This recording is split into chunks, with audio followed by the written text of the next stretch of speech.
Good morning students. आज की worksheet number 34 में हम लोग चैप्टर करेंगे एसिड्स that made trees bloom. Story so far, अभी तक हम लोगों ने जो स्टोरी पढ़ी उस पर एक नजर डाल लेते हैं। We have seen times and again that the dog's spirit repays the old couple's kindness by helping them become rich.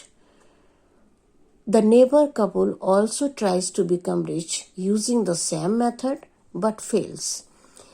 जो गांव में ओल्ड कपल रहता था उनका डॉग था और वो उस डॉग को बहुत प्यार करते थे, लेकिन उस डॉग को एक और कपल गांव में रहता है, वो उनको इनको देखकर जेलसी होती है और वो उस डॉग को मार देते हैं।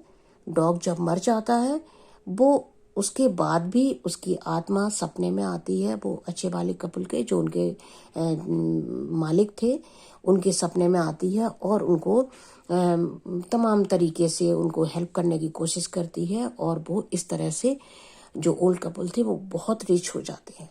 जब उनकी उस नेबर को पता चलता है जिसने डॉग को मारा था तो वो भी रिच होने की कोशिश करते हैं। वो सारे मेथड यूज करते हैं जो वो ओल्ड कपल करते थे, लेकिन उनको कोई फायदा नहीं होता। उनका हर मेथड जो भी वो यूज करते हैं, इनकी नकल करने की कोशिश करते हैं, तो उनका हर मेथड फेल हो जाता है। उनको कोई भी सक्सेस नहीं मिलती और ना ही उन्हें कोई बेनिफिट उसका मिलता है। एट लास्ट में क्या होता है, the couple impresses the daimyo by making the cherry tree bloom by spreading the assess.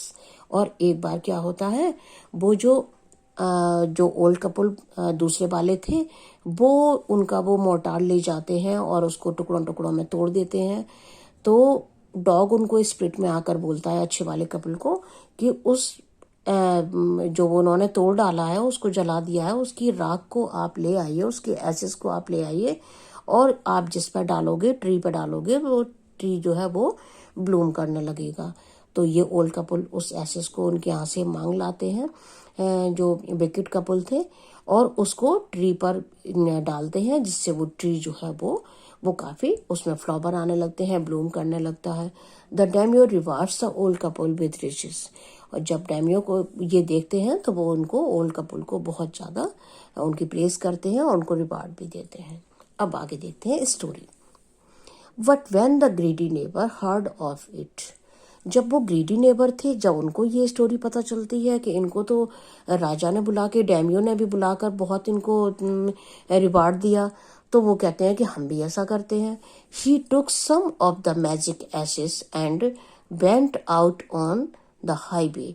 वो भी उस एसेस को लेकर हाईवे पर चले जाते हैं जहां से होकर वो डेमियो निकलते थे। There he waited until a daimyo's train came along, and instead of kneeling down like the crowd, he climbed a withered cherry tree. जब डेमियो वहां से निकलते थे तो उनके जो सारी पब्लिक हुआ करती थी वो उनकी रिस्पेक्ट में उनको सम्मान करने के लिए वो सारे घुटनों के बल बैठ जाते थे। कोई भी डेमियो से ऊपर होके नहीं खड़ा होता था उनके सामने, उनकी रिस्पेक्ट में। लेकिन ये जो ग्रीडी कपल था ये क्या करते हैं, ये उस एक पुराना पेड़ था उस पर चढ़ जाते हैं। The crowd he climbed a withered cherry tree, एक चेरी ट्री पर चढ़ जाते हैं। When the daimyo himself was almost directly under him, he threw a handful of ashes over the tree. और जब डेमियो के वो जो उनका रथ होता है जब बिल्कुल ट्री के नीचे होता है तो वो ऊपर से उस एसेस को उन्हीं के ऊपर फेंक देते हैं। वो एसेस उनके ऊपर गिरती है। Which did not change A particle, बदलता तो कुछ भी नहीं है, चेंज तो कुछ भी नहीं होता। वो जो अच्छे वाले कपल ने डाला था तो वो ट्री एकदम से ब्लूम करने लग गए थे, जिससे डेमियो खुश हो गए थे।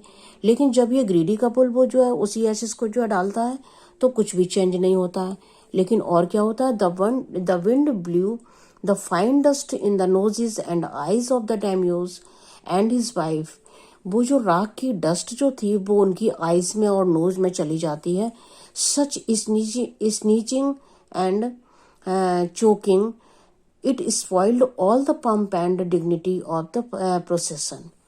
अब उनको छींकें आने लग जाती हैं और उनका दम सा घुटने लग जाता है। उनके सारे जो प्रोसेसन था, जो जुलूस सा निकल रहा था, वो सारी उसकी जो है वो उसकी खूबसूरती ख़त्म हो जाती है। The man whose business it was to cry get down on your knees, जो वहां पर देख रेख करने के लिए उनकी सिक्योरिटी वाले लोग थे, वो उसकी कहते हैं कि किसने ये किया है, ऊपर से नीचे उतर कर आओ। Seize the old fool by the collar, collar से पकड़कर उसको नीचे उतार लेते हैं पेड़ से। Dragged him from the tree, और ट्री से खींचकर उसको क्या करते हैं, and tumbled him and his ash basket into the ditch by the road, सड़क के किनारे जो खाई थी उसमें उसको फेंक देते हैं, और उसकी जो एस वाली बास्केट थी, जो राख वाली बास्केट थी, उसको भी उसमें डाल देते हैं। Then breathing him soundly he left him for dead, और वहीं उसको मरने के लिए छोड़ देते हैं। दस the wicket old man died in the mud, और वो ओल्ड जो मैन होता है वो उसी मड में वहीं पर मर जाता है। But the kind friend of the dog dwelt in peace and plenty, the both he and his wife lived to a green old age, लेकिन वो जो अच्छे वाले कपल थे वो बहुत अच्छे से अपनी बाकी लाइफ अपनी गुजारते हैं, बहुत अच्छे से खुश होकर रहते हैं। ये है स्टोरी। अब हम देखेंगे questions. Match the following word meaning with the correct picture. यहाँ पर वर्ड मीनिंग दिए गए हैं। इस चैप्टर में बहुत सारे वर्ड मीनिंग आए हैं और साथ साथ हम करते भी चले हैं। हमने वर्ड मीनिंग के ऊपर कई एक्सरसाइज की हैं पहले भी, आज फिर देखते हैं। Ashes, the powdery residue left after the burning of a substance. जब किसी चीज को हम जलाते हैं तो उसमें पीछे एक छोटा सा पाउडर जैसा निकलता है, थोड़ा सा, तो उस पाउडर को हम राख या ऐश बोलते हैं। ये देखिए इस तरह का पिक्चर दिया हुआ है यहाँ पर। विदर्ड, विदर्ड का मतलब होता है मुरझाया हुआ। ड्राई एंड शिवलेट, ये आपको फूल देख के अंदाजा लग जाएगा कि विदर्ड किसको कहते हैं, बिल्कुल मुरझा के फूल जो मुरझा जाता है उसको हम विदर्ड बोलते हैं। डैमियो, डैमियो कौन, वहां के जो राजा थे, जो किंग थे, ग्रेट लॉर्ड। ये देखिए फोटो, इससे हम मैचेस को कर सकते हैं। अब आगे देखते हैं एक और exercise.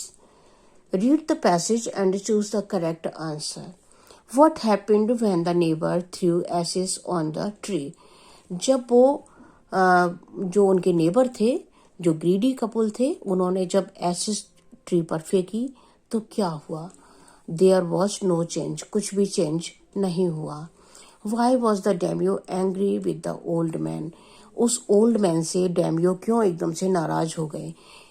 Because the dust blew in daimyo's eyes and nose, जो डस्ट उन्होंने फेंकी थी ऊपर से वो डैमियो के आईज में और नोज में चली जाती है, जिससे उनको छींकें आने लगती हैं और उनका प्रोसेसन का जो है सारा ग्लैमर खत्म हो जाता है, जिससे वो बहुत नाराज हो जाते हैं। तो ये आपकी वर्कशीट अब कंप्लीट हो गई। Thank you so much.